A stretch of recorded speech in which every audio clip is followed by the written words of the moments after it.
today's edition of the Metro West Daily News. It is a historic edition, for it is the first time that any newspaper has ever identified a drunk driving illegal immigrant as being an illegal immigrant. Normally, they would call this guy, quote, a Framingham man, end quote. But not this time. And it turns out that this guy is the president's uncle. So let's go visit the scene of the alleged crime. Here at the intersection of South Street and Route 135 in Framingham. And it turns out that I'm not the only investigative reporters here. I wonder what YouTube channel they're from. Anyways, the final traffic stop, an altercation went down over there in front of the Bone. So I should probably go over there and do some investigative reporting. Now, a lot of people say, Jimmy, this is all a very mean-spirited attack against the president based on the actions of his uncle.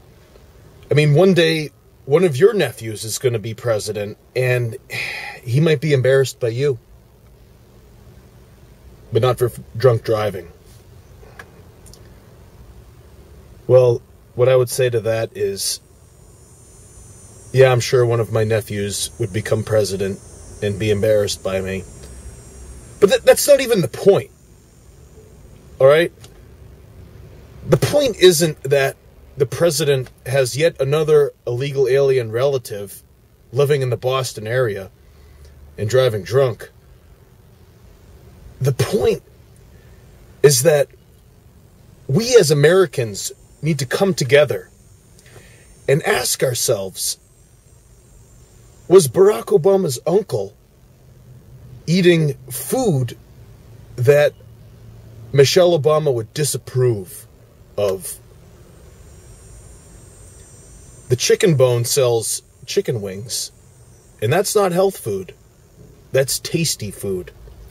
I got some right here.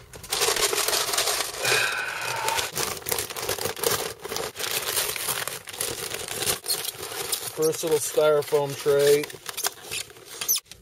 Some blue cheese, celery, even some carrots. And then here we got, okay, here are the wings. There's a new way that they cook them in there now. They're battered, and then they're pressure cooked. I'm blowing them off now because they're too hot. Okay.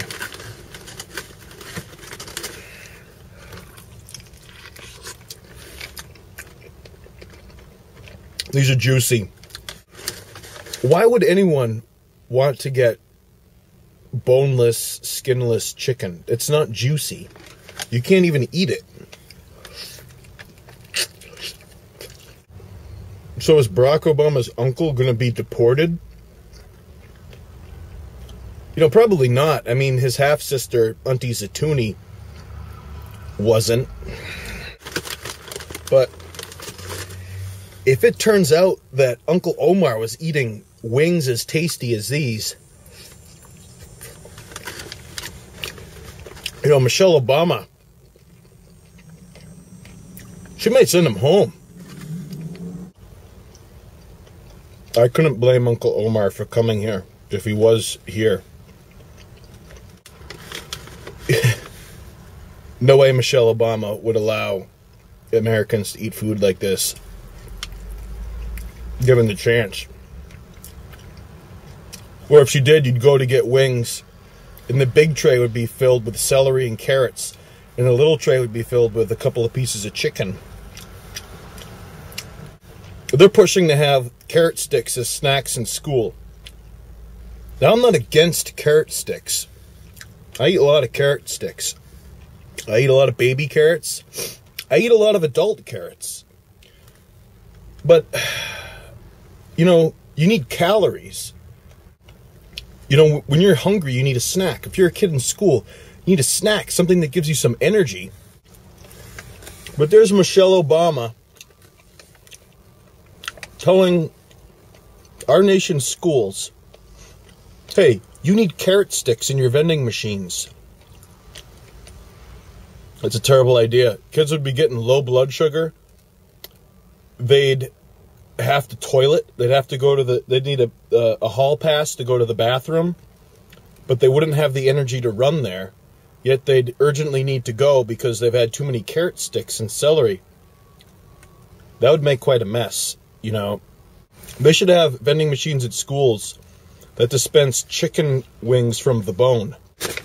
I don't get why Michelle Obama? Why are you trying to tell everyone what to eat? And there's your husband's uncle, possibly eating at the bone. Look how much sauce is in there, too. There's nothing worse than not having enough sauce. Don't be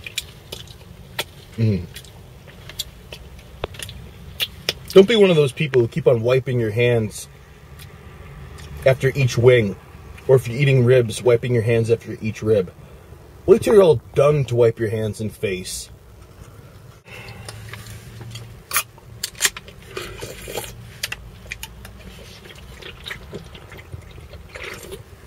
The Bone in Framingham.